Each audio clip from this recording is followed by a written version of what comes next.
আর এবার যে খবরের দিকে নজর রাখবো, আসন্ন বিহার নির্বাচনে এনডিএর মধ্যেই দড়ি টানাটানি।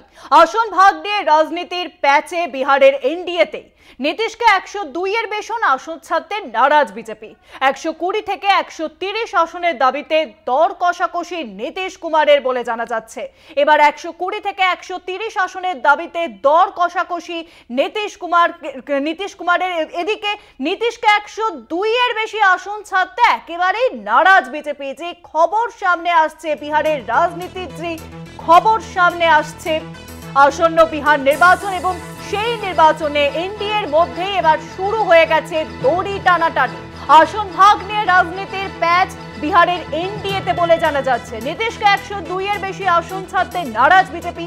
অন্যদিকে 120 থেকে 130 আসনের দাবিতে দর কষাকষি নীতিশ কুমারের বলে জানা যাচ্ছে।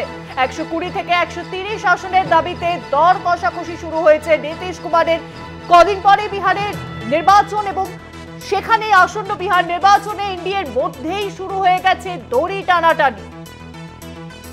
আসন ভাগ নিয়ে রাজনীতির প্যাচ বিহারের এনডিএতে। আসন ভাগ নিয়ে শুরু হয়ে গেছে বিহারে এবার দড়ি টানাটানি। এনডিএ এবং বিজেপির মধ্যে দড়ি টানাটানি শুরু হয়েছে। নীতিশকে 102-এর বেশি আসন ছাড়তে একেবারেই নারাজ বিজেপি। অন্যদিকে 120 থেকে 130 আসনের দাবিতে দর কষাকষি শুরু করেছে নীতিশ কুমার। আসন্ন বিহার নির্বাচনে এনডিএর মধ্যেই শুরু হয়েছে দড়ি টানাটানি। যে খবর সামনে আসছে আসন ভাগ নিয়ে রাজনীতির প্যাচ বিহারের এনডিএতে বলে জানা যাচ্ছে। এনডিএ এবং বিজেপির মধ্যে দড়ি কষাকষি শুরু হয়ে গেছে। আসন নিয়ে শুরু হয়েছে এনডিএ এবং বিজেপির মধ্যে দড়ি টানাটানি। আর এই বিষয়ে আরো জানাবেন, নিউজরুম থেকে সঙ্গে রয়েছেন আমাদের প্রতিনিধি নিমাই পান্ডা। নিমাই, আগামী যে বিধানসভা নির্বাচন রয়েছে বিহারে, সেটা এবছরেরই শেষে হওয়ার কথা রয়েছে, এবং সেখানে যে এনডিএ জোট, তার সূত্রে জানা যাচ্ছে যে এনডিএ কীভাবে আসন ভাগাভাগি হবে তার একটা সংখ্যা সেটা প্রায় চলে এসছে বাইরে। এবং সেই সূত্র অনুযায়ী দেখা যাচ্ছে যে বিজেপি চাইছে 102 থেকে 103টি আসনে লড়াই করতে, যেখানে জেডিইউ অর্থাৎ নীতিশ কুমারের যে দল, তাকে আসন দেওয়া হচ্ছে 102 থেকে 105টি।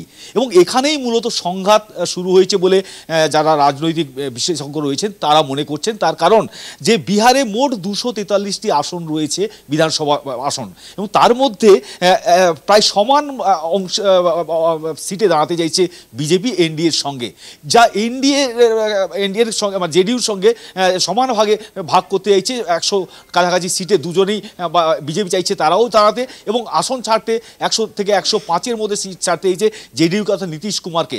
এখানে নীতিশ কুমারের আপত্তি বলে জানা যাচ্ছে যে কারণ বেশি সংখ্যক আসনে অন্তত 150-র কাছাকাছি সিটে নীতিশ কুমার তার দল জেডিইউ দাঁড়াতে চায়, কিন্তু বিজেপি সেই সংখ্যক আসন ছাড়তে রাজি নয়। এবং সূত্রে জানা যাচ্ছে যে গত লোকসভা ভোটে যে আসন যেভাবে জিতেছিল, অর্থাৎ বিজেপি বিহারে মোট 17টি আসন জিতেছিল আর জেডিইউ জিতেছিল 16টি আসন।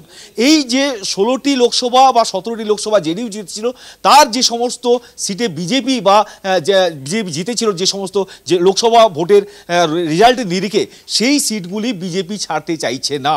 এবং বুঝতেই পারছো যে জেডিইউ তারা কিন্তু আরজেডির সঙ্গে জোট ভেঙে তারা এনডিএতে আসে, নীতিশ কুমার এনডিএতে আসেন।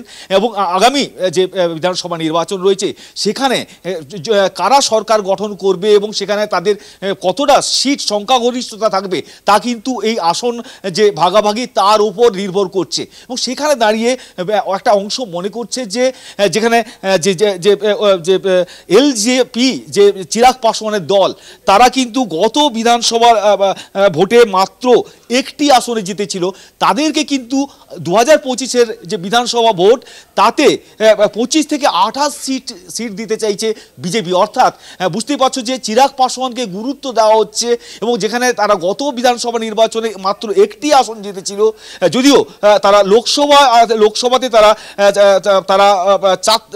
4টি আসন জিতেছিল, কিন্তু তাদের বিহারেরকে অনেক বেশি সিট দেওয়া হচ্ছে, সেখানে সেই সংখ্যক সিট জেডিইউকে দেওয়া হচ্ছে না সেই নিরিখে, এবং হাম যে দল রয়েছে জিতেন্দ্র নাম মাঝির, তাকে দেওয়া হচ্ছে 6 থেকে 7টি সিট, এবং উপেন্দ্র কুশওয়ার যে আরএলএম দল রয়েছে সেই দলকে দেওয়া হচ্ছে 4 থেকে 5টি আসন আসন্ন বিধানসভা নির্বাচনে। এবং এই আসন ভাগাভাগিকে কেন্দ্র করে রীতিমতো দই টানাটানি শুরু হয়ে গিয়েছে।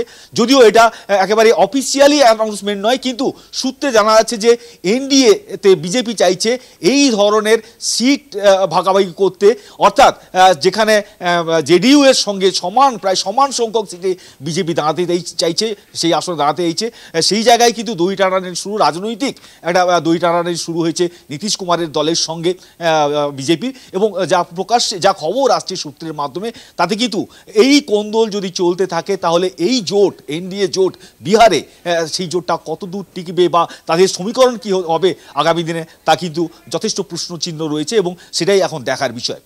অনেক ধন্যবাদ নিমাইদা। অনেক নিউজরুমের সঙ্গে ছিলেন আমাদের প্রতিনিধি নিমাই পান্ডা। যে খবর সামনে আসছে আসন্ন বিহার নির্বাচন, এবং সেই নির্বাচনে এনডিএর মধ্যেই এবার শুরু হয়েছে দড়ি টানাটানি। আসন ভাগ নিয়ে রাজনীতির মারপ্যাচ এবার বিহারের এনডিএতে বলে জানা যাচ্ছে।